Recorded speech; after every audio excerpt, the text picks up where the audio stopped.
அண்டம் முழுதும் ஒன்றினுள் அடக்கம். அதுவே ஆனைமுகமெனும் ஓங்கார விளக்கம். சுழலும் கோள்கள் அவன் சொல் கேட்கும். அவனை தொழுதால் போதும் நல்லதே நடக்கும். ஆனைமுகனை தொழுதால் நவக்கிரகங்களும் மகிழும்.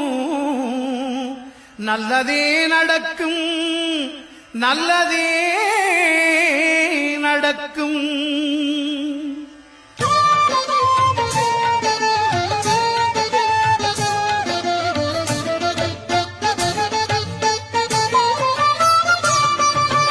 ஒன்பது கோளும் ஒன்றாய் காண